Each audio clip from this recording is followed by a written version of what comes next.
যে আমরা আছি রামপুর থানা লাখাই থানা। হ্যালো, আসসালামু আলাইকুম গাইস। তো আমি আর আমার ভাইয়া চলে এসেছি লাখাইতা না, তারপরে গুণীপুর এলাকা। গুণীপুর এলাকা। খুব খুব সুন্দর জায়গা এটা, অস্থির, খুবই সুন্দর জায়গা। মন প্রাণ ডুবে যাওয়ার মতো জায়গা। সুন্দর। সবুজ শ্যামল শস্য, গ্রাম্য পরিবেশ। এই যে রাখালরা গরু নিয়ে আসছে। খুব সুইট গ্রাম। সুইট মানে মিষ্টি না? ওয়াও,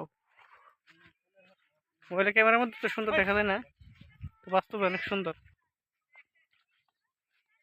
এই পিছনটা পুরোটাই সবুজ, সবুজ আর সবুজ। যেদিকে চোখ যায় পুরোটাই সবুজ। এদিকে ছিল সরিষা, পুরোটাই ছিল সরিষা, আর এদিকে হচ্ছে ধান। সরিষার সময় হয়ে গেছে, এটা লেগেছে সরিষা। ধানের তো কোনো সময় হয় নাই। মন মাঝি খবর নাও আমার ভাঙা থরি